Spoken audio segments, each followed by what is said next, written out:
and the world leader in motorsports coverage present Speed World. Ça, c'est le stade d'Atlanta, en Géorgie, pour le 6e Supercross de l'année. Il y a 49 000 spectateurs. Atlanta, Georgia, hosting round 6 of the Camel Supercross Series. Ça, ce sont les deux barbus commentateurs du Supercross. Il y en a un qui dit toujours « Ah là là, Jean-Michel ne met pas un pied devant l'autre alors que Bradshaw est génial ». Et l'autre qui répond « Tout à fait, Larry ». Bref, on sait maintenant que les Américains sont aussi chauvins que nous. Ça, c'est Bradshaw, il a gagné 4 Supercross de suite. Pour l'instant, il est imbattable. Ça, c'est Bob Hanna, ancien pilote et champion des États-Unis de Supercross. Il s'est recyclé à la télévision. Il est en train de nous expliquer que c'est ici, à Atlanta, qu'il a gagné sa première course.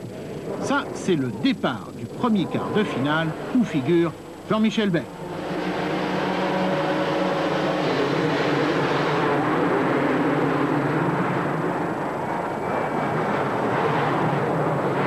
Jean-Michel est relativement bien parti, 3e, derrière Stanton et Jeff Ward.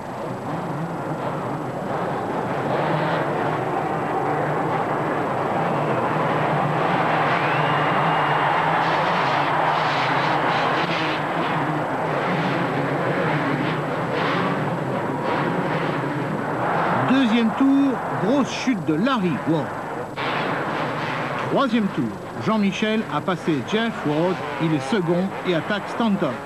Alors, qui est le meilleur dans le Team Honda, Bale ou Stanton?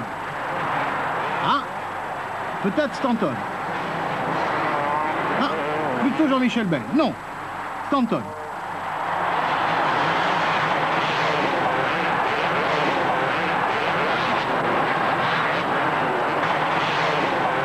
Bell revient. Serait-il le meilleur? Non, finalement, c'est Stanton. En tout cas pour l'instant.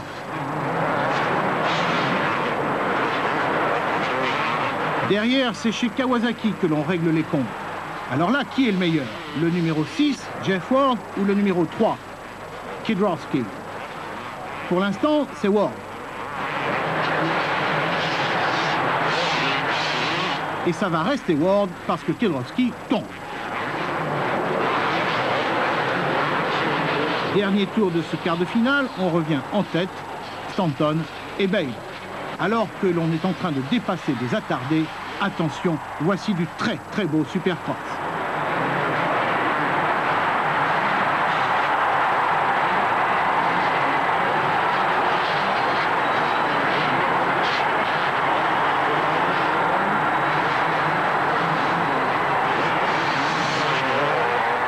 Premier, Stanton. Deuxième, Bale.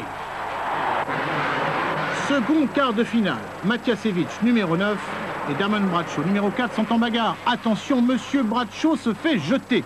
C'est un fait rarissime. Matiasevich est donc vainqueur, Bradshaw, troisième. Ça, c'était pendant la course. Mais juste après la course, règlement de compte. Matiasevich, j'y peux rien, moi. Et Bradshaw, toujours égal à lui-même, veut casser la gueule à tout le monde. Il faut qu'on le retienne. Bon, finalement, tant qu'ils se tapent dessus entre Américains, ça profite à qui vous savez.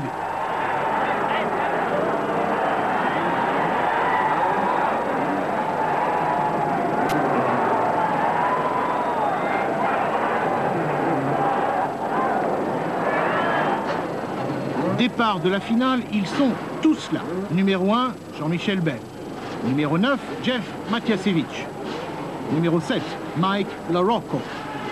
Numéro 6, Jeff Ward. Numéro 4, Damon Bradshaw. Numéro 2, Jeff Stanton. Numéro 3, Mike Kiedrowski. Nous sommes dans les 5 secondes juste avant le départ.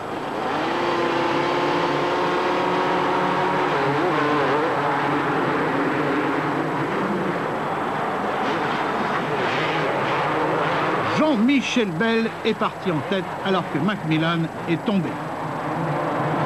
On revient chez les leaders, c'est donc Jean-Michel Bell, 2 Matiasevich, le 3e Jeff Ward, le 4e Larry Ward, le 5e Bradshaw. On est peut-être enfin dans le bon sens de l'histoire.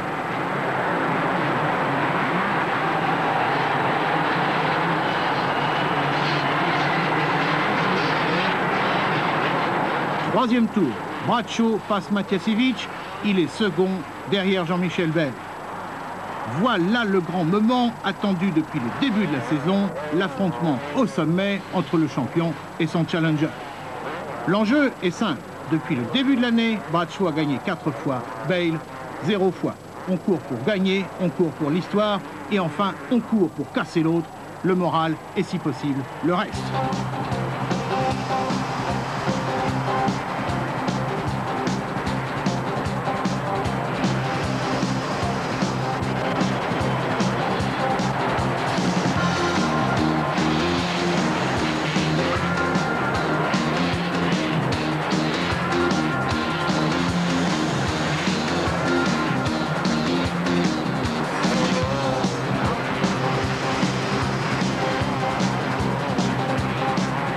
Après la course, Bradshaw dira qu'il voulait passer Bell le plus vite possible, car il sait que quand le Français est en tête, il a tendance à rouler de plus en plus vite. Le fait est que Bradshaw rattrape Jean-Michel Bale centimètre par centimètre.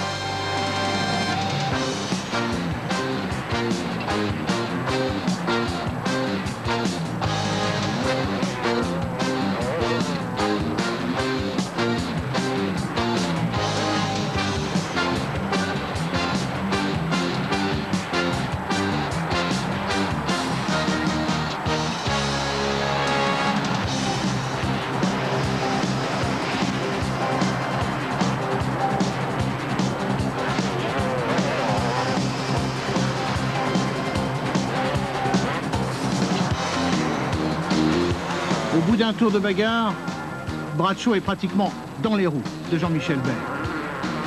Son mécanicien lui dit de forcer, rien n'y fait. Il est inquiet et il a raison d'être inquiet.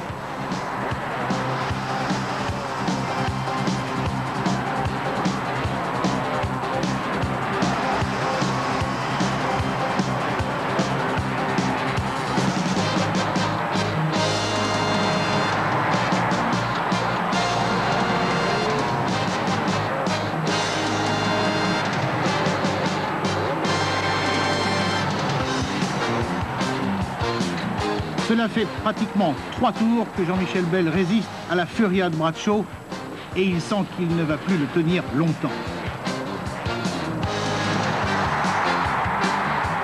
C'est fait, Bradshaw est leader. Déclaration de Jean-Michel Bell plus tard, Bradshaw est un pilote dangereux, pas question de se battre au coude à coude parce que lui, il balance.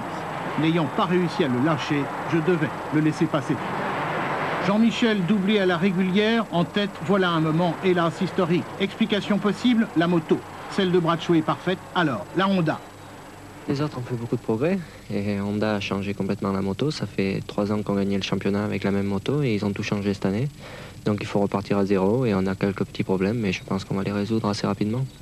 Alors quand ils changent tout, ils vous demandent votre avis d'abord ou bien en début d'année vous recevez comme ça une nouvelle moto à laquelle vous êtes censé apporter seulement des améliorations? Non, on n'a aucun avis dessus. Ils essayent de faire une moto qui va marcher mieux. Et souvent, ça marche mieux. Mais bon, des fois, ça marche un peu moins bien dans les premiers mois. Donc, c'est ce qui se passe en ce moment. Et on essaye de tester, mais je pense que ça va aller mieux. Quoi qu'il en soit, on arrive en fin de course et Bradshaw, une fois de plus, va gagner.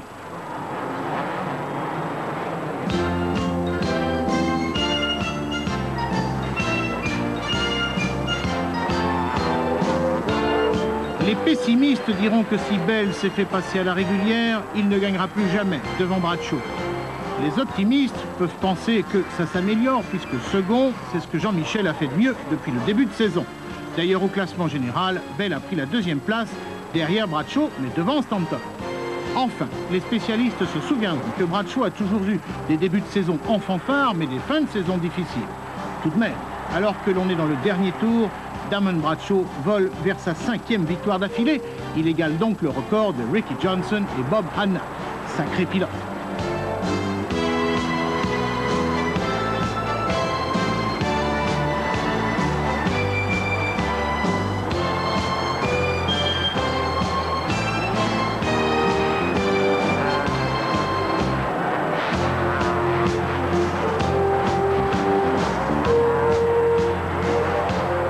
Après cette nouvelle victoire de Bradshaw, au classement général, Jean-Michel Bell est donc second du championnat.